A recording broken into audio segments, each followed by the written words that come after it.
my first 18 and 0. This is the QB Huddle Podcast, NFC South Post-Draft Edition, with your host, Tim Smith and Brandon Newey. Good morning. Happy Tuesday to the QB Huddlers. We are live once again.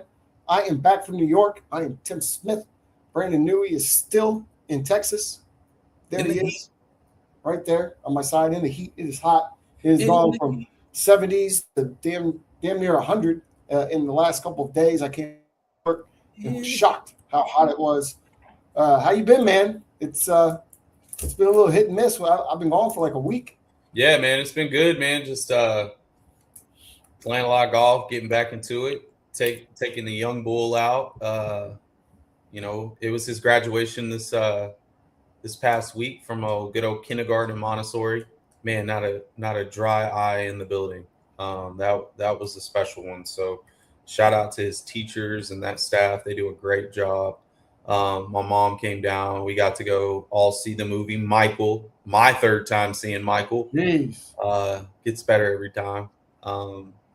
And we played a lot of golf. So we went out, I think, 4 days straight.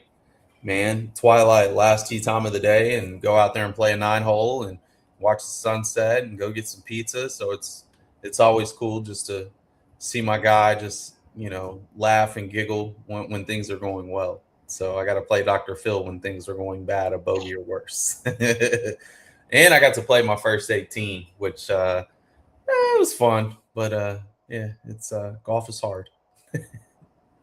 What about you, man? Talk to us about New York. I haven't gotten there yet.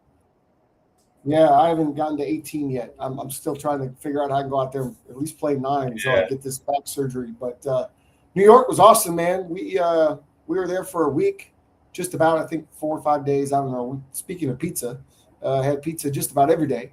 We stayed right off Fifth Avenue, and we had our favorite pizza place, which was 2 of them. Really, one is called Little Italy. There's little shops all over, and then there's another one called Uncle Paulie's. There's one here in Dallas, and if you guys are at the Plano, go to Ferrari's Pizza. Ferrari's Pizza in Plano off Coit and 121. Ferrari's Pizza. Now, I'm a pizza guy. I'm not a pizza guy. I know where it is. This is the only New York pizza in Dallas that actually tastes like New York pizza. I mean, you go in there, you get a slice, takes them a little bit, they put it in the oven, they make it nice and warm and crisp. Owner gave us a free garlic knot chicken parm slider the other day while we were waiting, because I'd be in there every weekend. And go get a slice of pizza every weekend. But, man, that is great pizza. But we had a great time. We saw John Berthal, the Punisher, in a stage play based off the old movie from the 70s. What was that movie called? What was the play called? Now I can't even think. Punisher? A Dog Day Afternoon, starring Al Pacino. He was Al Pacino's part. We were 4th row. It was awesome. I guess while we were there, we went to a WNBA game, and then we went to another WNBA game last night here in Dallas. We went to see the Wings play. So we've been all over watching WNBA and eating pizza and musicals. And it was awesome. But now we're back to real life here in Dallas. And speaking of, the NFL is back to real life. We had trade. The trade started. Trades for this season started yesterday. Trades going on, man. Listen, there's a bunch of rumors. There's a bunch of rumors about a bunch of stuff that could happen over the next couple of days. We'll get into that. But there was 2 big trades that happened. The first one, worst kept secret in maybe NFL history. A.J. Brown, they probably could have announced this at midnight.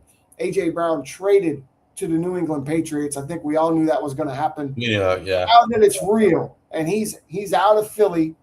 Did Philly do enough to replace him? And what is Drake May going to be now with A.J. Brown? Do you think how much? Well, they got a first. Great they got season. 2028. Was it a 2028 first round pick? Or was it? They have a 2028 first round and a 2027 fifth round through the Eagles coming up. Man, I mean, sure, I think Philly's a team of, non-individuals. They're really not an individual team. They try to play as one, and I think removing something like that out of the house, I think it reassures things up. And then you get a guy like, Makai Nelson coming in from USC. He's going to be a great player for them. Devontae Smith. Now they do get a little smaller on the outside, right? We can't act like AJ Brown didn't command the number one corner. But I feel from a team aspect, cool, man. Go back to your old coach, the same ball coach that traded you away in Tennessee. But right now, I think, it's not bad for them to move on from that, because we could see that it affected them offensively. The offensive coordinator, even during their Super Bowl run, he would, constantly have outbursts. And you got to understand, man, is we want to get you the ball, right? But damn, man, like focus on winning. Really messed up. Winning right now. And I know he's got, goals, and he aspires to be one of the greatest, from a statistical standing, and his, statistics have fell a little bit. You got to constantly feed that monster. You probably didn't like the offense he's in. And I think for Drake May coming in, kind of the same calm demeanor, but I think Mike Vrabel can harness that in, because Mike Vrabel actually understands, who he is as a human, right? And so I think that would be good for, them reuniting, from Tennessee back in the day. And that's my 2 cents. All right. Well, if you ask me, the Eagles screwed this up from beginning to end. That is a number one receiver. That is a game changer in A.J. Brown. And if you're Jalen Hurts, you let him go. You did that. That was your fault. And now he is off for the East. But I do like it for the Patriots. I think this helps Drake May, because Drake May does like to throw the ball, and he's very good at throwing the football. And he will throw it to A.J. Brown. A.J. Brown could have his best statistical season of his career coming up this season in England, which I hate that, because that means the Patriots could be team again. I feel like I wish he could have gone to Buffalo, Chicago, one of those two teams, but I get it. And there he goes. Off headache, man. Let him have that headache. I don't know, man. I don't think A.J. Brown's a headache. I think he's a number one receiver that was treated like a bum in Philly. I don't know. I don't think he's a headache. My opinion. You don't. No. Not at all. Not one bit. Not even when they were winning and they were like 14-3. Yeah, but I mean, you're winning. But as a receiver, as anybody on the team, and you're especially as a starter, you want to contribute. If you're just out there as the number one receiver and you're run blocking the whole time and you're never getting any balls thrown your way, and when you do, they're shitty passes, they're low, they're high, whatever they are. Now, granted, he dropped some balls, but again, you don't see the ball for 3 quarters. I get it, and hopefully that's just what it is. Yeah, hopefully pairing up will be good for him and help him go. Now this damn trade, oh my gosh, broke my heart, Tim. You got to be hating this. I hate this. I hate it. A Cowboys fan. How did the NFL allow this to happen? Back in the day in the NBA, back in like the 80s, if they tried to make this super trade, right, the commissioner would shut it down. Nope, you're not doing that. That'll make the league uneven. You simply can't do it. How in the world does the commissioner of the NFL allow Myles Garrett to go to the team that was already built to go to the Super Bowl because of Matt Stafford? I feel like the NFL as a whole has said, Matthew Stafford, we really want you back in the Super Bowl. Please take all the players, anyone that you can have. I feel like the GM for the Rams is playing Madden. Now, they're screwed after this year. They don't have any number one picks for a while, but that's okay. I feel like this is Super Bowl or bust for the Rams. And you were already in trouble as a 49er fan coming into this season. How do you feel now? I hate it. You can't feel good. I hate it. I don't feel good at all. In fact, my stomach dropped the second I saw this. I was trying to take a little 15-minute nap. You know how we like to have a little reset before we get back to the grind. Yeah, that lasted about 5 minutes, and I saw it, and I was up. I was like, no, Nightmare. no, Nightmare. no. But we're acting like Aaron Donald is there, but the fact it's in the back of my mind, like, man, they're just gunning, they're loading it up for one more time. 35-year-old Aaron Donald, Myles Garrett, he's already made his money. He's probably like, hey, coach, I'll take the $10 million deal just to come for one season and see what we can do. He's there for one reason. He's there for one reason. That scares me. Because we can't block him. We can't stop him. No. Like, what are we going to do? Nothing. We're screwed. Nothing. And LA, I saw a reel on this. This is typical Los Angeles Showtime fashion. Now I'm going to take you through a timeline. They had Magic and the Showtime Lakers. Then they had Kareem, who they traded for as well. Then they got Shaq, who they traded for in Orlando. Then they got Kobe, who they traded from Charlotte, who was drafted. Then they turn around and they get Shohei Ohtani, who's another one. And then the next year, they get Luka Doncic. And before that, they had LeBron James. This is Showtime LA, people. And now you get the multiple-time Defensive Player of the Year in your backyard, playing in good weather, on turf, indoors, and no one can block him. And now we have an aging Trent Williams who has to face him. And historically, when he faces Myles Garrett, it doesn't go very well. And now we have to see them twice, maybe 3 times if we get lucky. The Cowboys also. We're not ready for the season, man. We had the opportunity to get them, and we didn't pull the trigger. John Lynch, come on, man. You're not the only team that could have had him.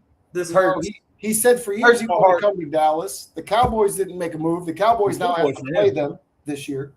The Bears will inevitably have to play the Rams in the playoffs. They didn't get Myles Garrett. They don't have anybody that can block Myles Garrett. I think the whole NFC is on notice. And meanwhile, the Cleveland Browns have waved the white flag and said, we don't care what happens this year. So, like, you drafted another quarterback and you traded away your best player. So the Browns don't care. The Browns are out for this year. Shedeur Sanders and company, good luck. Your defense is going to be terrible. So I feel like the Browns are playing Dynasty in the Sleeper League. In the Sleeper app.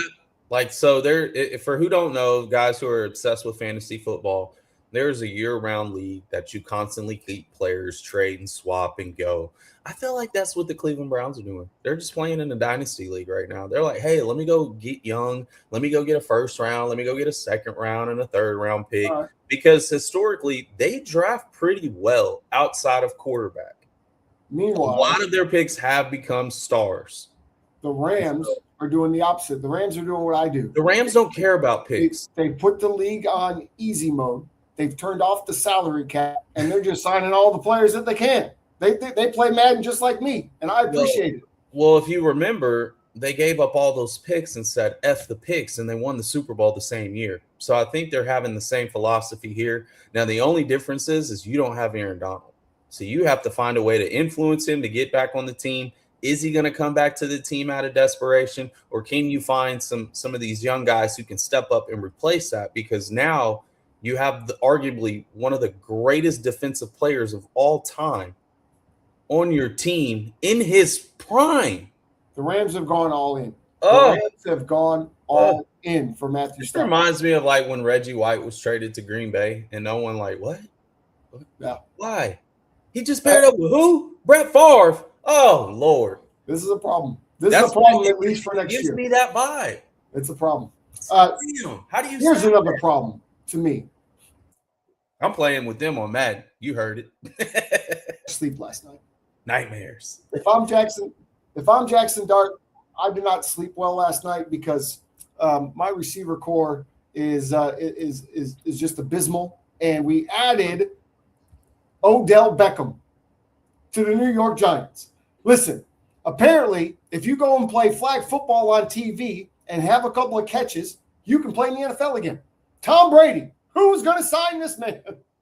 Too bad he owns a team, or he'd probably be coming out of retirement. Listen, to me, this is almost laughable. Now, he may come out and have this great season and make me look dumb AF, but I don't see that happening. I don't see him as being very relevant for a few years.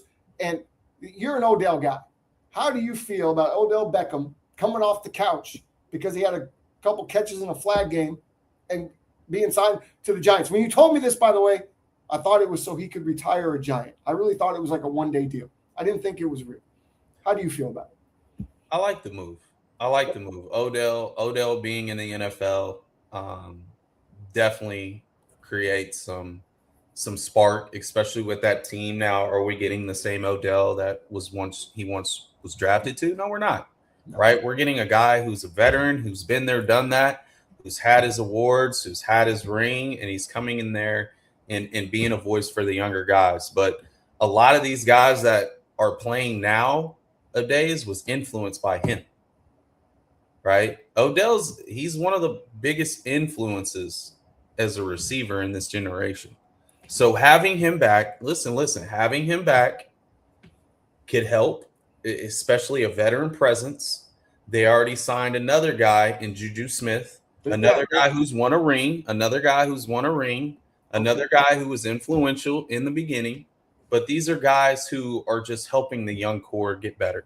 I don't see it's a one-year deal. This is probably a send-off for Odell. Hopefully he takes his money out of Bitcoin and puts it in an ETF and allows the thing to run, because remember, his last contract was all in Bitcoin, and Bitcoin took a nosedive, right? Yeah. So I like it for him. It's better when he's in the league. I've always been a fan of him as far as his athleticism, his approach to the game, his mentality. Just hopefully he can stay healthy. It's a great story. Hopefully, he has an opportunity to walk away with his head held up high and, makes an impact with that team, but also retires a Giant. He's been in the game for a while. I feel like he would have been better off just trying out for the Olympic flag team and staying there, because you can make all the one-handed catches and not take hits and not say he's not going to do it and not have concussions. I don't know. I think as a Cowboy fan, I'm happy Odell is back and playing for the Giants. Please be receiver number one. Please be wide receiver number one. Well, speaking of receiver number one, Neighbors is in trouble right now. Neighbors is in trouble. I saw a video. They had to sign some veteran guys. I mean, and that's okay. I mean, he's familiar with it. He can handle the spotlight. I think Odell's going to be all right. I think he's going to be serviceable. I don't think we're looking for a 1,300-yard season, 100 catches. I don't see that. I see probably anywhere between 25 to 30 catches, maybe 600 yards, a few touchdowns. Just contribute where you can. All right. Yeah. All right. Let's get into some of these rumors. Let's talk about your guy, Brandon Ayuk. Still appears to be on the watch list. Should be out of San Francisco, I assume. What is the value for him? Who needs a Brandon Ayuk, right? Who wants to take a chance on this guy? He seems like a mentor. I think the best bet for him is to go back with his college quarterback. I mean, go back to Washington, go with Washington, pair up with him. I don't really know the story so much. It's kind of a he say, she say kind of deal. But what I do know, man, is get your health checked out, man, because, the 49ers paid you a lump sum of money, man, and you got to be in the facilities to get that treatment. I mean, regardless if you don't feel comfortable or not, that's something you should have open communication with. These guys, paid over $20 million a year for you. And now you forfeit your deal, and now you're still flashing stuff, man. I just hope you played your money right, man, because this is a hit on you. And so if you can go help resurrect your career, great. Me personally, if I'm a GM, I don't touch them. There's no way I touch them. These guys make too much money to just. Yeah, I'm not going to play. I'm not going to play mind games. Whether you want to go in and go out and get treatment, I think that's one thing as ball players, when you're in a program, man, if you're not in treatment, you might as well take yourself out, because you're not showing that you want to be there. And so I think that's the biggest challenge. Yeah. But it's unfortunate, man, because he really could have been a star for us. He fit the offense very well. But hey, sometimes egos clash. And if he's sticking with his guns, respect to him. But obviously the Niners are too. We'll see if there's any value for him. Alvin Kamara is rumored to possibly be on the move in New Orleans. Do you like that move? He is a little bit older. Again, the question is going to be, what is the market? Is it a third-round pick? Is it a fourth-round pick? Because older running backs, the running back doesn't really have a lot of value in the NFL that it did. How do you look at this Alvin Kamara situation? Do the Saints move? Yeah, with the new running back addition they have now, I definitely think you probably want to go to a different direction. He's been there in the Sean Payton offense for a long time. It's Kellen Moore's offense. He probably wants something younger and fresher and possibly cheaper. The last time I remember Alvin Kamara signed like a $45 million deal. What was it? 3 years ago? Something like that, yeah. Something like that, right? So a lot.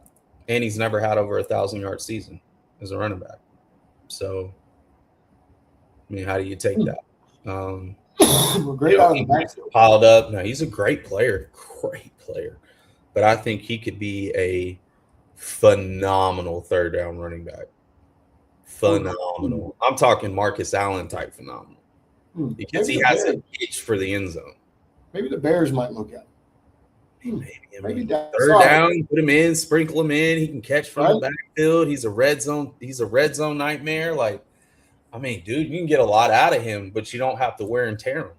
Speaking of a guy that I would like to see end up in Chicago or Dallas, who was already traded this year and then sent back home, Max Crosby.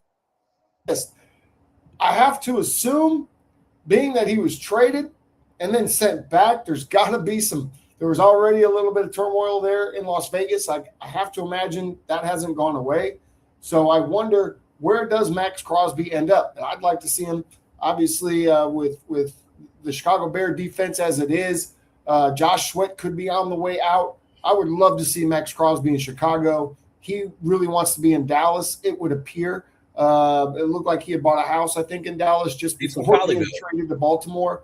What do you think, man? What's your gut telling you about good old Max Crosby? Shit. My gut tells me he's coming back home, but my heart wants him to go to San Francisco because that's the only way we can counter that Myles Garrett thing. That's the only way. He's a dog. And if we get him and Bosa running, and he has a second and third move. Love that because Bosa has one move, bull rush. That is it. Right. But, man, I think Max being a guy from Colleyville, man, he would probably want to go to Dallas for sure. Well, here's the question, I think. Doesn't make sense, though. Baltimore said that he didn't pass the physical. Was that true? And if it's true, how much of an issue is that for him? And is he going to have to stay where he's at? Right? He may have to just stay where he's at if that knee is not making him tradable. And maybe that's just Baltimore trying to back out. Didn't he just have surgery on it? So do you expect for it to be healed? I don't know. Why didn't he? Baltimore knew that. Did they use the physical thing as a crutch to get out of the deal? It's the right type of – man, I think they got out of it because I think he was the wrong fit for them. I do. Think he was the wrong fit? He wasn't effective in the run game like that. Oh, and they need that. They need that. He is a pass rushing nightmare. Yeah. All right. But as far as that run game, they like those DNs that can set the edge and get to you. So, I don't know. Anthony Richardson, they talked to him the other day. He hasn't been he doesn't think he's going to get moved. He said, look, I'm here. I'm going to do what I need to do. You don't suspect he's going to get another opportunity to start in Indy. Right. Is there a market for a guy with little tape coming out of college and no tape since he's been in the pros? Is there a market for Anthony Richardson? There is. There is. Absolutely. There definitely is. You can take this young guy. He's still a baby, man. He's a young guy. He's a young guy, and you're not going to get a crazy deal on him. They're not going to take the fifth-year option. They've obviously made Daniel Jones the center focus. Riley Leonard has performed well when given the opportunity. But I think, he's really got to look good in the preseason to pull that trigger because this could be a Malik Willis situation, right? Okay, so let's say he Where plays good in the preseason, and you can get some sort of value from him in a trade. But maybe a late pick. I don't think it's going to be like first or second. No way. Maybe otherwise, you're just going to let him sit with you for another year and then go into free agency at the end of your rookie contract. Well, hey, his money's already been paid, so it's more so, you're just sitting there collecting. You don't have to take his fifth-year option, but for him, he doesn't need to focus on,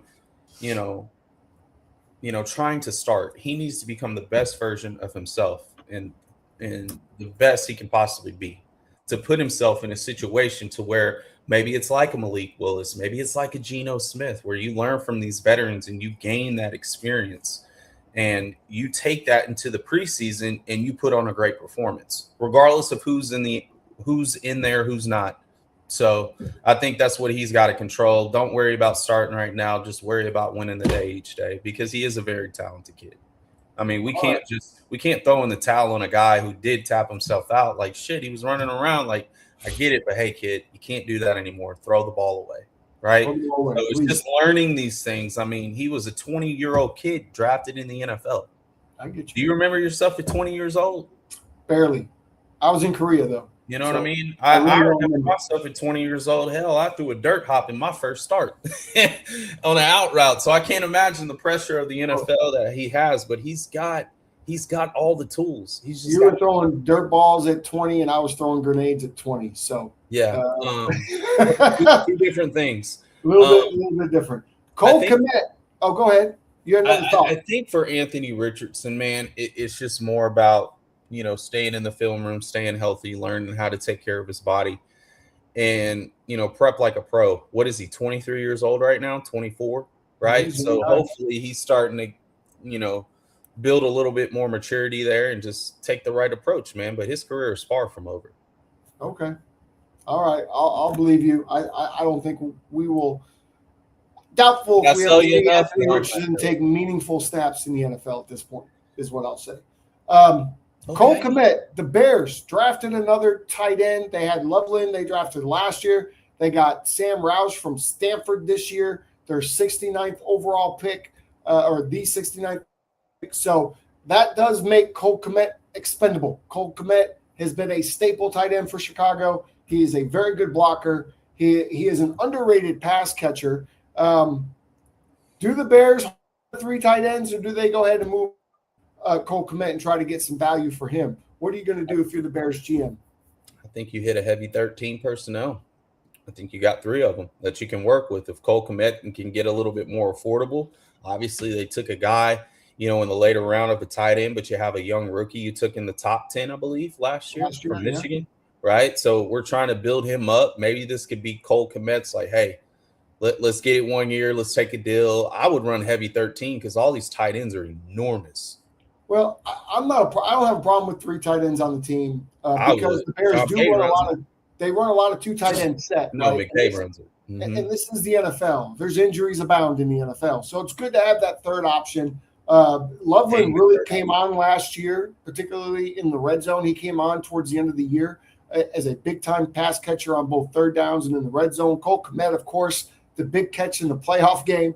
I like the 2 tight ends. I think they have 2 of the better tight ends in the NFL in Cole Kmet and Loveland. And then you added on this guy from Stanford who is going to be able to, and who has a high football IQ because he played at Stanford. So right off the bat, where this guy is coming from. So I think everything they're doing is trying to create a better run game in Chicago, right? Create those play actions and the bootlegs and all those things to get Caleb on the move. So I love the move, and I hope Cole Kmet doesn't go anywhere, just like I hope Josh Sweat doesn't go anywhere. But if he does, please bring in Max Crosby to replace that. Maybe that's the trade. Just to get Crosby out of Vegas. I'm not sure. That's it right now for the trade rumors that we have. Doesn't look like anything. Kind of a quiet year, although who thought that Myles Garrett was going to be quiet about what happened yesterday? Nothing was quiet about that. But we expected the A.J. Brown thing, right? We didn't expect Myles Garrett to the Rams. We did. That's huge. They were literally 7 seconds away from being in the Super Bowl. I remember. They should have lost the Bears, but I digress on that. Now you get basically Reggie White and Brett Favre 2.0. coming to town. Here they come. Yeah. Good. I knew. I thought of you immediately, and I was like, as unhappy as I am, I can't imagine how Brandon is feeling. I can't imagine how Kyle Shanahan feels right now. Like, can you imagine Brock Purdy saw when Brock Purdy saw that, and he was like, "Shit!" Went right to the why gym. didn't you just take the first tackle off the board? Brock Purdy is in the gym right. Man, Brock Purdy better get to running. Nuts Little and ball away. curls. Bro, he better work on his Romo spin. That's He what I better know. do He something. better go work on that Romo spin. Brock Purdy's in trouble. He gonna make All right, blow the speaking of trouble. whistle. We are here to talk about the NFC South. Words I don't think anyone has ever said. We are here to talk about the NFC South, the worst division in football, we believe, although quarterback-heavy division. Kind of. Right? We say that with a grain of salt.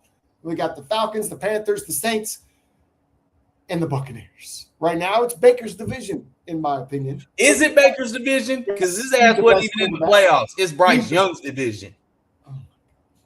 No. King B. Bryce Young's making improvements. Bryce Young is no Baker Mayfield. I'm saying. Come on now. I'm just saying. Let's go through it. Let's start in Atlanta. Who went to a playoff game? Who didn't? Well, the Buccaneers went to a playoff game. Did they go to the playoffs? Yeah. No, they don't didn't. Disrespect the Buccaneers. Sure, They didn't go to the playoffs last year. Hold on. They lost to the Panthers. The Panthers played the Rams, not the Bucs. Okay, except Tampa Bay lost in the wild card game. Oh, that was January 12th, 2025. So never mind. I digress. That was a year ago. Say it again. Hold on. Oh, yeah, you're right. They didn't even make the playoffs. Doesn't matter. It's not Baker's division, homeboy. He's still the best quarterback in the division. Let's talk about the Falcons, because the Falcons have two starting quarterbacks. Lefties. Penix and Tua. Last year, they were abysmal, scoring 20 a game, giving up 23 a game. That's math isn't mathing. You can't win that way. They started with Penix. They had to go to Kirk Cousins eventually because of, guess what, another injury to Michael Penix. He seems to have that copyrighted for himself. But now you've brought in Tua.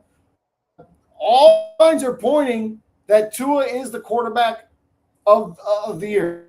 Hey, man, he look pretty nice out there in all black. I see you. How is there no competition between the two lefties? Explain this. Hella accurate when he's in rhythm. Okay, I like that. It's not close. He sees it very well. He anticipates. Now you get him outside his second read, then we got an issue. But I think Tua has put up a good enough tape to show when he is protected, he can execute at a very high level. Just doesn't play well in cold games. But hey, you're in a dome now. So is this a resurgence? Is this a renewal for Tua? I would hope so. I would hope so. I've always been a fan of him. I've always said he's never been the same since the hip injury in Bama. He hasn't been the same type of quick twitch player that he once was. But I do think if they can protect him and play very solid defenses, Atlanta defense led the league in picks. You know, these guys they get after you. They can surprise you. Every time you go to Atlanta, we always call it the trap game. Because they do trap a lot of good teams and they put them in situations. If you look 20 points and allowing only 20 or 23 points, well, as you can tell, that's like a 3-point difference for all you math nerds out there. And I hate math. But I'll tell you, they're always in every single game they play, majority of the time. And what are they missing? Needs to work on scoring more than they give up. And I think that's true. But I mean, if you're giving up, it's coming down to 1 or 2 3-point games. And they have a good roster, right? Drake London at receiver, Darnell Mooney at receiver. Those are their two big guys. But here's the guy that's been underused his entire career, and I hope that they find a way to get him involved this year, and that's Kyle Pitts, right? That's a guy that needs to be getting the football in his hands. You also have Austin Hooper, a very good tight end, and of course, Bijan Robinson at running back. Like, you've got the roster says you have the players to win games. 24 points, 23 points a game on defense. That's not the worst that we've seen, right? But you got to score more than 20 points a game. So let's bring down the points against a little bit. Let's raise the offense. Stefanski, good offensive coach, right? I I do think Atlanta's going to be a better football team. We're finally going to get to see him actually have an efficient offense since the Minnesota days. Well, I'm glad he got out of Cleveland. Because in Cleveland, it was not efficient at all, right? Yeah, the defense was obviously the face of it. But now I think having a guy like Tua, understanding run game and quick pass concepts and getting rid of the ball on time is going to allow Stefanski to actually have success offensively. The thing that I would really be in question of how much do they utilize Bijan Robinson in between the tackles. That's where I'm like, I hope you protect him. I hope you got a guy that can just run down A and B gaps, keep this guy in one-on-one situations, screen passes, motion him out, play him a lot like Achane when Tua was there. That's how you get effective. You don't run him between the tackles all the time. And I just don't want him to get beat up. And he's fourth year in the league, right? These guys run out of gas in 6 years. So you got 2 years of potentially some of his best football. So how do you manage it? True. All right. Well, we agree that Atlanta could be a problem in the NFC South this year. For sure. Now, here's your team that wins the South barely last year and then got embarrassed in the playoffs. That's the Carolina Panthers. Bryce Young certainly developed a little bit more last year, right? I've always made fun, called him kind of Make-A-Wish. He looks like he's 12. But he certainly had a better year last year. 8 and 9, not great. 18 points a game, gave up 22 points a game. The only reason they made the playoffs because they played in the worst division, and Tampa Bay was riddled with injuries, top to bottom, offense and defense. So like the Panthers got away with one last year, just a little bit of improvement. The ball still looks too big for his hands. 3,000 yards, 23 touchdowns to the 11 interceptions. Got to clean that up. 63% completion, not bad. We know he throws a lot of checkdowns. Were the Panthers at 8-9, do you believe in them? Do you believe they're going to get 9-10 wins this year? Because in my opinion, that's the best we're going to see out of Carolina. We've seen the ceiling for Bryce Young. It's only going to get worse. Go. I don't think we've seen the ceiling at all. In fact, if you've ever watched him, he can move, man. He can elude a lot, elude defenders, make the right throws. I love that he's limited those turnovers, right? He's had some big games where he's come back and won. So he showed that he can, fight through some adversity. I think they're just getting started.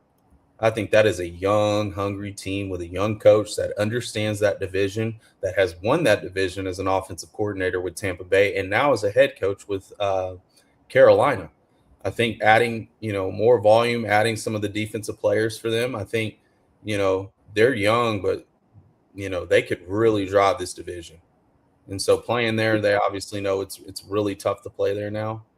I don't know how, but now all of a sudden their fans are just ecstatic of this new team. And so I remember watching the game before the playoffs when they played the Rams and they beat the Rams. I was like, you better watch out for that young team because that young team plays with a lot of heart. So. All right. Before we go into a little bit more of that, didn't you enough, did I? No. Can we put that comment back on the screen from Rodney Gizzard, 3673, a Falcons fan? He agrees with you, Brandon. He thinks that the speed and the run game and the screen game with Branch being the addition there, as an Atlanta fan, we're going to take your word for it, and we think your Falcons are going to be a better team this year. So congratulations. Sure. You got a better coach, in my opinion. You got a better quarterback. Although I'm not going to say Tua is better than Kirk Cousins. I think Kirk Cousins got a raw deal in Atlanta, but I think he's better than Penix. As long as he doesn't get hit in the head, he needs to wear one of those guardian caps. Man, you just keep Tua upright, man. He's gonna make the right throws. I've seen it time and time again in Miami. I mean, when you start signed the contract with Tua? Did Tua sign his own contract, or did he have to have somebody sign his signature for him? That's my question. Yeah. No. Okay. Carolina, I disagree with everything that you said. I don't think that they're in a move. I think Atlanta and I think New Orleans, Tampa, all better. I think all have more upside. Yes, it's a little wild. They've always had a good crowd there in Carolina. I kind of want to go to a game there. I think it would be fun. Play some golf, man, in North Carolina. Yeah, they got a nice areas out there. Taking a game. Speaking of a team that kind of got a lot of questions. The New Orleans Saints, they have the Rookie of the Year quarterback. They've been aggressive, and they are trying to win. But last year, 2,000 yards for Tyler. Now, he didn't start the season. 10 passing touchdowns, 6 interceptions, 67% completion. Pretty good. We got to clean up the interception touchdown ratio. But again, he didn't, he came in a little bit later in the season, but he looked great in the pocket. 6-11, 18 points a game, giving up 22 points a game. Not a recipe for winning once again. They've got to be able to run the ball, just 1,600 yards on the ground with a pretty average passing game. But the Rookie of the Year showed a lot of promise in New Orleans. Is New Orleans the team that could catch up and kind of sneak on everybody and win the division? I think so. Where are you at with the Saints? I just think that defense is too old, man. I don't think they're – unless it's just – I don't know, man. I just feel like the Falcons and Panthers and Bucks seem a lot stronger. I feel like this team has to play catch-up, and I feel like this team has got to be a high-scoring offense. I don't know defensively if they can keep up, right? They still have some of the same old guys in the Sean Payton era, right? They're going to have to turn that thing around, and hopefully they do, but offensively, I think they're going to be explosive. Explosive. Good. So you got to outscore them.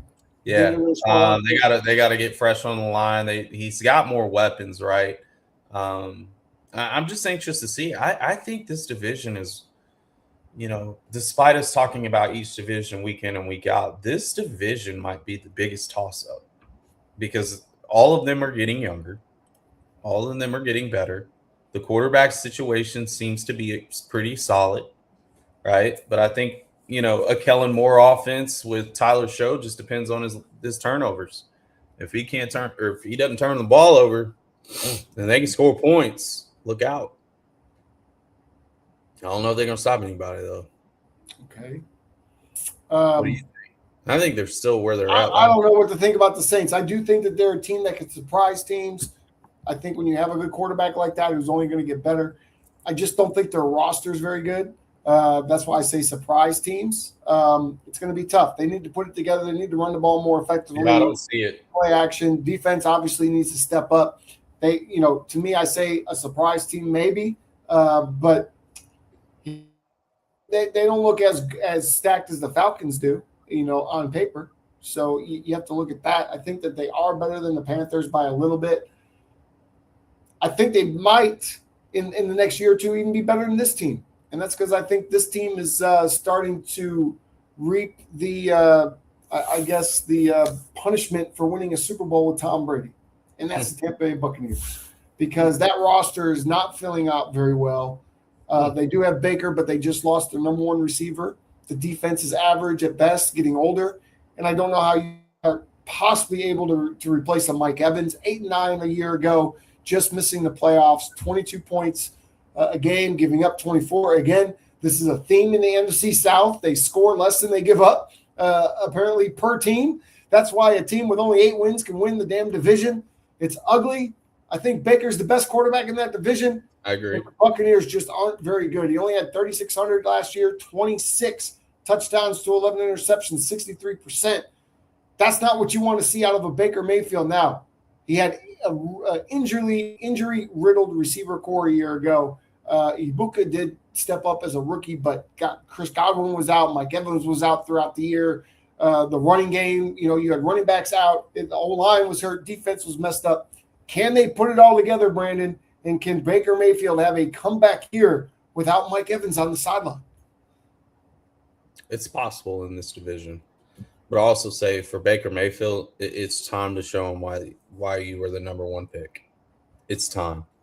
I know you got all these obstacles, but damn it, we need to see you in the playoffs year in and year out. We need to see you in the top 4 NFC teams year in and year out. I will say Baker's a hell of a competitor, but I haven't seen him take the next step. He was up in the first half of the year for MVP. I'm not saying you got to win MVP, but you got to keep yourself healthy. You try to run over guys with your shoulder, hurt your shoulder, screwed a lot of stuff up. I understand you're dealing with injuries, man, but you're the hand that steers the ship.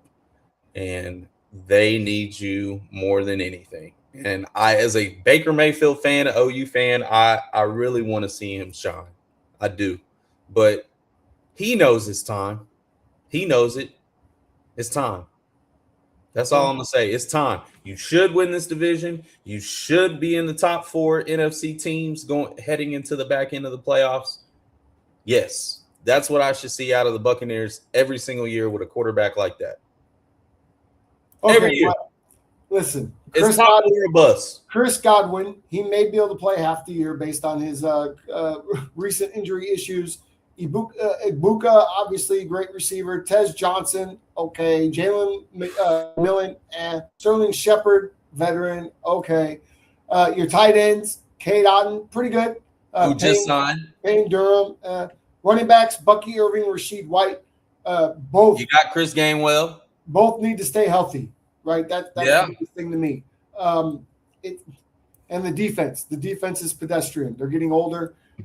This is not a team that's built to win now, but it is in a division that any team could win. So any team. I hope that Baker can get back to the Baker that we saw first half of last year. Again, though, Mike Evans was a big part of that. And Mike Evans is gone. Mike Evans is now playing in San Francisco. Congrats to you. Although I don't know how the ball gets out when your quarterback's on his back because Myles Garrett is coming. But gosh, Tampa Bay, these Buccaneers, I would love to see them win this division. I was going to wear my Baker jersey, but I tell you what, man, Brandon, I don't know if you've seen, but I've been getting beat up every time we put shorts out in social media. I'm wearing a certain jersey, and this guy's a fan. He's a fan of the. Listen, I have a jersey collection, y'all. I have at least 1 to 2 jerseys for every division in the NFL. I'm a fan of 2 teams. He's number 1 NFL fan. He has been wearing all types of jerseys all the time. He admires the players. So fans, when he puts on a jersey, doesn't mean he's a fan of that weak-ass team. It just means he likes the player, right? Except the Buffalo Bills. He's going to stand on it. I love the Bills. I love this because I played for the Bills. If it's the Bills, he's dying on the limb for the Bills, boy. Shout out to the Hanover Park Bills. Hey, I'm starting to get a WNBA collection jersey now. I've got an Indiana one, a Dallas one, and a New York Liberty. I'm just like 5 days away. You need to tell Caitlin Clark, sit her ass down. Stop crying at the refs all the time. Go play ball, Trick. Ooh. Go play ball. You want to go there? Go play ball. Go there. We got a lot of issues in Indiana. Hey, she is a defensive liability. She is. Lord, how mercy. Sucks at defense. I need her to get into sports performance, speed, conditioning training. I need her to do that because those girls cook her every time. She's terrible at defense. But her coach, you gotta, you terrible at offense. Right. You gotta shuffle, get on the balls of your feet, girl. You're sitting, flat-footed, falling over. I'm like, oh Lord. The shooter. No. Shooters can stay in front of people. She can't stay in front of anybody. She can't play defense. This is facts. But this is facts. I watch every game because I think I could score on Caitlin Clark. You move to spots. You can't move to a spot, so that lets me know your lateral quickness is not there. Look, no one has ever said that Caitlin Clark is the best athlete in the W because she's not. She's not, but she's a great facilitator. She's got an extremely high. If she played in the NFL, she'd be a quarterback because that's where her IQ is. Her IQ is higher than most. You can tell. Okay, if your IQ is higher than most, you should be able to put yourself in positions despite you being a liability on defense. Listen, I don't know. She's not athletic. She's not long, right? Like I was watching at the game last night. We were like, I don't know, 7 rows up from the floor, and you can see how long Paige Beckers is. And how athletic she is on defense, right? Now, I asked my wife last night, is Paige better than Caitlin? And she said, yes. And I said, okay, well, let's break it down. Is she more athletic and longer? Yes, she is. She better on defense? Yes, she is. Is she a better passer than Caitlin? No. Is she a better pure shooter than Caitlin? No. Is she better at scoring around the basket and creating her own shot? Yes. So it's kind of like they're almost even, but Paige has got that athleticism that makes her just a little bit of a better overall basketball player to me.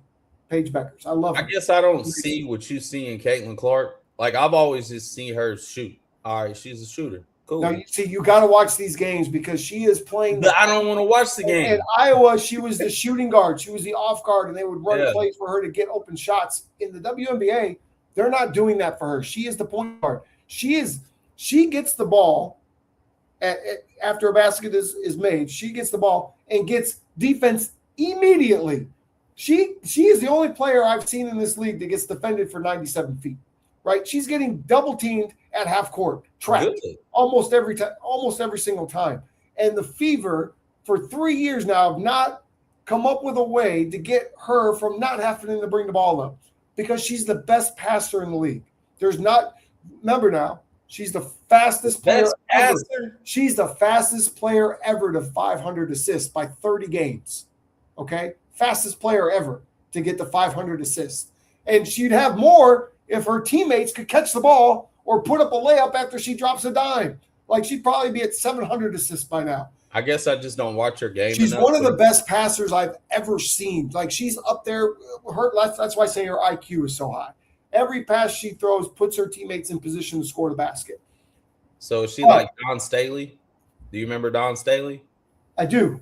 She's already surpassed her in games. No, I'm just saying, like, the best passer, Dawn Staley. She's amazing, dude. You got to watch. You got to watch. Here's the thing. She's also a fantastic shooter, off-ball shooter. She doesn't play off-ball anymore. They're not running screens. They had Caitlin on skates. She's not doing any of the things that they used to do. That's what I'm not understanding. If you're a good offensive player, I understand, okay, you may be a defensive liability, but your sense to change direction should actually complement you playing defense with your ability to get in and out through with screens. And I don't understand it. I was like, how are you not just put a hand in someone's face? That's it. Well, let me listen. And again, I watch all the games, and yes, she played. The entire team looked exhausted the other day. And Mark, our producer, and I were talking about this the other day. And one point I did want to make: they're in the middle of their West Coast trip. So any team in any sport, but particularly basketball, baseball, when you have to go to the West Coast and you're there for a week or two, and you're traveling, and you're not going back home to Indiana, and you're playing out, you get tired. You just do. You get exhausted. And they looked exhausted, right, finishing up this West Coast trip of theirs. But what I'll say is that there was a whistle for some reason this weekend. And I'm telling you, there was 4 fouls, right? 3 of them were ghosts. Like, you could see on the replay, Caitlin jumps up, hand in the air, doesn't touch a player, shots missed, foul called. Why? And her and Stephanie White getting into an argument about it on the sideline. Stephanie White is yelling at her, you got to stop fouling. Caitlin's like, look, I'm not touching these girls. I'm not. Look at the replay. She kicks Caitlin out of the game, took her out, took out the 3 top players of that team. And as she did that, the other team Portland goes on an 11-3 run as your top 3 players are out. She never called a timeout. She never made an adjustment. She never tried to stop the bleeding during this moment. And the game they were never able to catch up.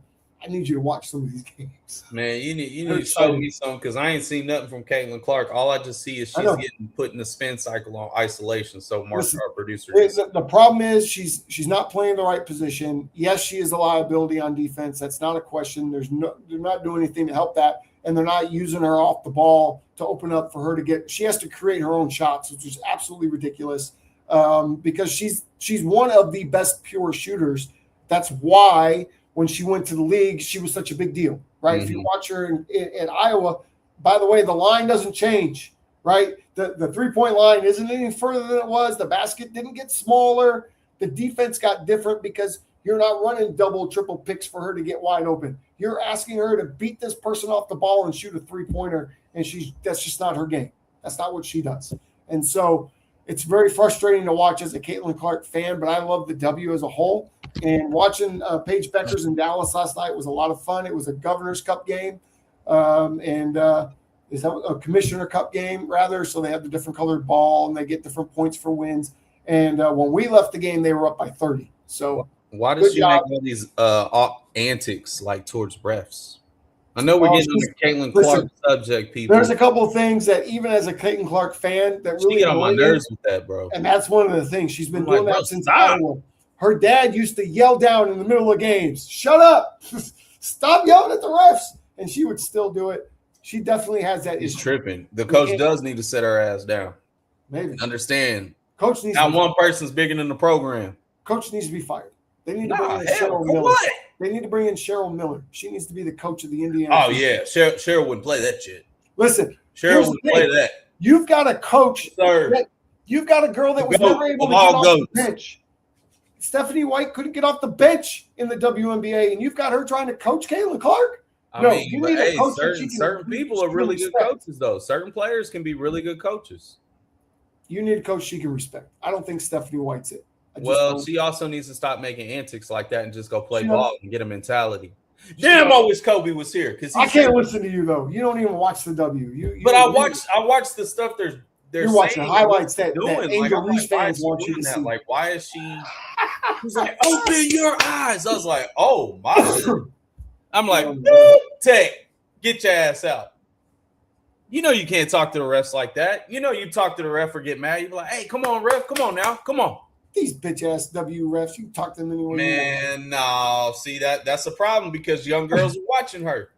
Yeah. She got to understand. She's got to chill. She's a little bit extra. And she got to understand there's a bigger purpose to what she's doing. And instead of bitching and crying, why don't you get in that gym and get in a performance training room and go get faster, bigger, stronger, and then you come back and on beast mode. That's what I was waiting for her to do this year.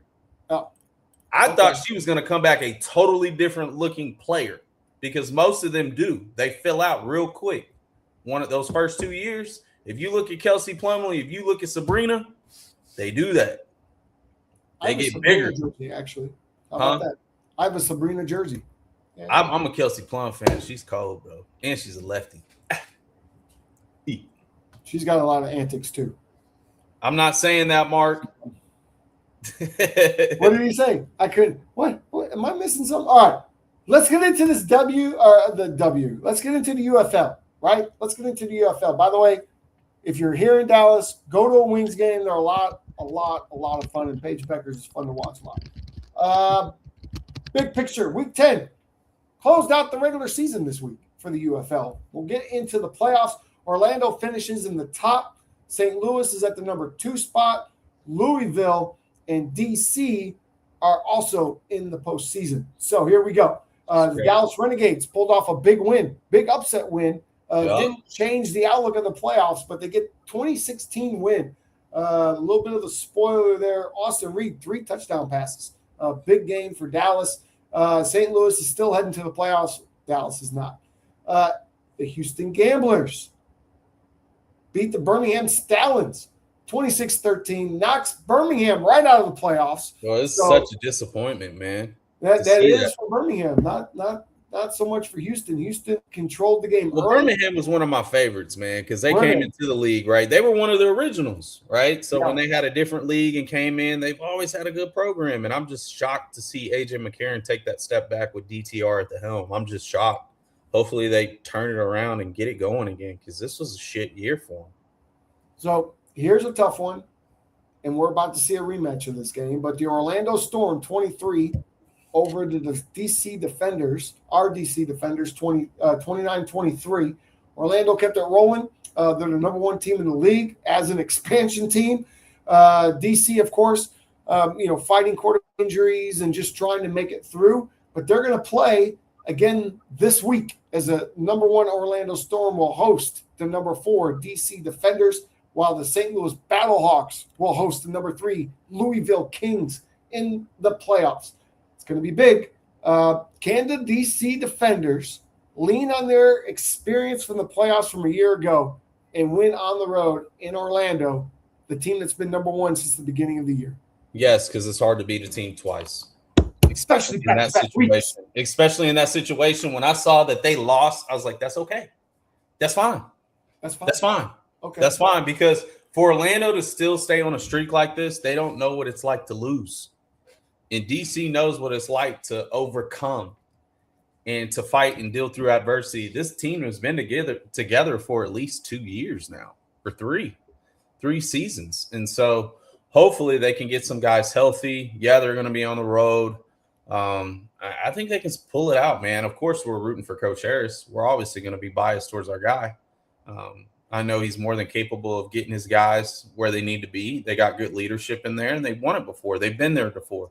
The expansion team over Orlando, they've never been in this environment yet, right? So this could be a little different. And I think the Battlehawks and Louisville Kings, Louisville might pull it out, man. They're one of the hottest teams right now. You know, every time we look up, Louisville's putting up points. They just had a 40-piece on Columbus. Now, Columbus is one of the worst teams in the league, but the fact that you're scoring 40 points with a one-year team expansion, it's pretty good. It's pretty good. So, could it be the first-year expansion teams in the championship? Or will our DC Defenders, the reigning champs, rise and show they are still the cream of the crop? We're going to find out. Jason Bean is the quarterback for the DC Defenders right now, taking over for Jordan after his injury. I didn't realize this, but Jason Bean's from right here in Mansfield, Texas. And then he played college at the University of North Texas, right down the street from my house. So he is a local kid playing for the DC Defenders. That's pretty exciting.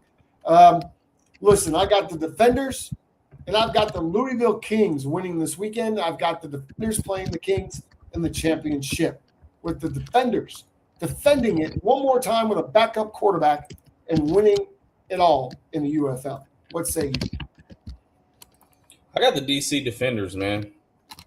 I'm gonna say the veterans and the squad that knows each other the most, has been through the most adversity.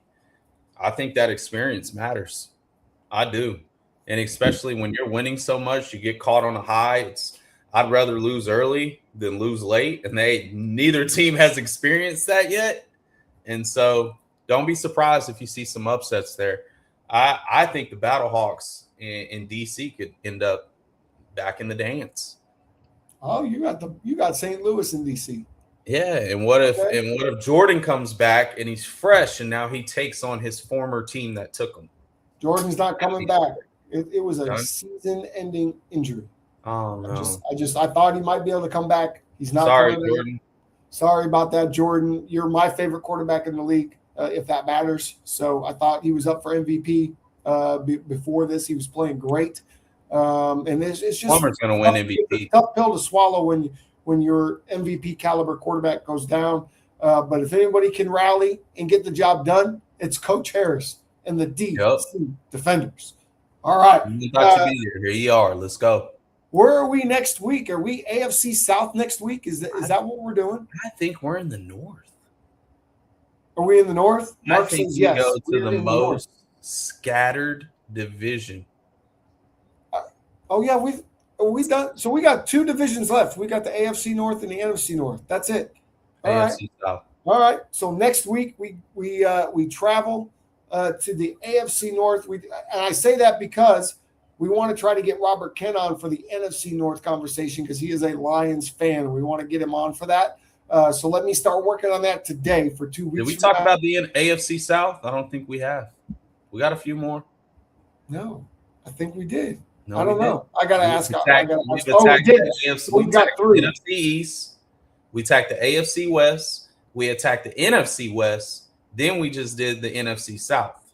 So now we've got the AFC South. North, South, and NFC North. Okay. So we haven't gone to AFC South yet. AFC South and North, yes. Remember, we did AFC East. Okay. So what do we want to do next week? AFC North. AFC North is next week. Go to Lamar and Burrow. So we've got Lamar. We've got Burrow. We got A-Rod. Okay. Yep. We got A-Rod who just signed. Watson Shador Watson. What do we Probably Shador. I think it's Watson. I think it's Watson. You think it's oh boy. You better be careful. You're gonna get canceled. You better be careful. I love Shador. I think it's Watson though. Oh, well, we're about to find out. Todd Monken, he's in a pickle, so to speak, because if it is Shador or it's not Shador, he'll be ready. I would say the fans want Shador, and I would say ownership wants Watson because of the money that has been paid. That's probably where they're at.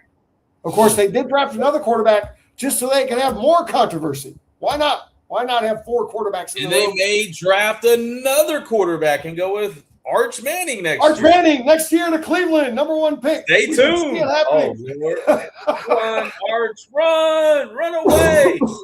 Run. Goodness. Say you're staying another year, but like, you know what? Right. I don't think I'm you gonna can. stay like my uncles did and get the senior year run. I bet he does stay. I'll put money he stays. I mean, If this is Cleveland his is senior #1, year. he's staying. He can't stay. This is it. This is his junior year. I don't think so. Yes, it is. Hold on. This There's is a way to junior figure year. He this didn't out. play enough. Remember, he didn't play enough his freshman year. You get like 4 games. He played like 2. He's What? not a senior. He's a junior. I'm going to make sure. I mean, this isn't COVID anymore. We don't get 18 years of eligibility. He's a junior. anymore. Oh, you're right. He is a junior. He can stay back. I'm telling you. He's going to stay 1 more year. He's going to play in Texas for 2 more He's gonna seasons. stay again. That's right. So if you're thinking about tanking for Arch Manning, don't do it. Don't do it. Don't do it. He ain't coming to Archie's Cleveland. not sending his grandboy up there. No, sir. He said, no, sir. You're not going. No, Deion's sir. already called Arch. Hey, Arch, this is Deion. Don't do it. Don't let it happen to your son. It happened to my son. Don't do it, man. Don't do it, man. I want Arch Manning right here in Dallas. What's wrong with that? Ooh. Y'all not gonna Right be. here in Dallas. Y'all are gonna be No too reason- good. Y'all are still gonna be serviceable to where you won't have a top 10 pick.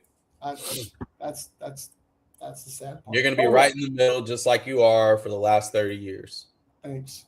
And we're gonna be like last pick, just like we were the past 10 years. So Okay. kind You of got how it is. anything big coming up? You got anything going on this weekend before we get out? I'm gonna head up to Oklahoma City, man. See some of the fam and get to see a couple of my grandmas and see my mom and him have some fun with his cousins. So should be good. And I might play a little golf with a couple of high school buddies. So All that right. should be Well, I am leaving this weekend. It's supposed to Florida rain. time, huh? Anytime it rains, I just leave Dallas. I just forget it. I'm just getting on. No, I'm kidding. I don't leave every time. Friday night, if you're interested and you're here in the DFW Metroplex, I will be doing stand-up comedy. It's an event. It's not a showcase necessarily. It is an open mic, but you have to sign up for it. This is my second time. You have to be accepted. We get 7-minute sets. It's at Turning Point Beer in Bedford. The last time was a great time. It's about a 2-hour-long show. Like I say, there's 15 of us, and I will be there this Friday night, Turning Point Beer in Bedford. So be sure if you're in the area, come out, say hello. You can, big deal, right? You can meet Tim Smith at the QB Huddle podcast. That's not as big of a deal as I tried to make it sound.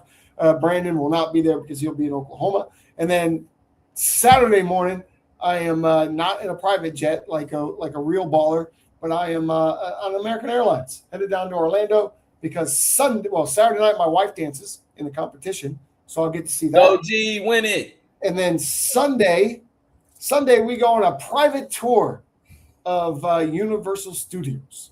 So that should be a lot of fun. How many times have you done that damn private tour? Listen, I've done the tour twice. This is the private VIP tour. I don't know what the difference is going to be. But when you're invited to do such things, you say yes and you go. And that's what happened. So He's got friends. I've got friends in high places. In high places. I don't even know if that's a song, but it should be. Bro, I mean, the regular tour is awesome because they take you through the exit of the ride and everybody else is sitting there. They've been waiting in line for hours and you just kind of walk right on, go whatever cart you want to go on, and you go on the ride as many times as you want to go. This is the VIP. So the regular tour, they decide what you're going to do. And, there's a method to the madness. In the VIP, you just decide and you let them know what you want to do. So could not be more excited. I think this is like a 2-year rotation. So, and then I'll be back. I'll be back Monday in time for our show on Tuesday. So well, enjoy it, brother. You should go play some golf while you're playing. Shit, you're in Florida, dog. Bro, you know how hot it is. Go sneak a 9-hole. 2 hours. Like, I'm going to bring my golf clubs yes. and fly with them things for a 9-hole. Go sneak a 9-hole, young man. I'm getting in sometime Saturday afternoon. Seeing my wife dance Saturday night. First thing Sunday morning, we are at Universal Studios at 8 a.m. for breakfast. And then I'm leaving first flight out Monday morning, coming home. So very quick. Fun. Enjoy it. And very you all exciting. enjoy your day, fans. Make sure you enjoy your day. We'll be back next Tuesday to discuss the AFC North, one of our favorite divisions. Until then, QB huddlers, keep those chains moving, and we'll see you.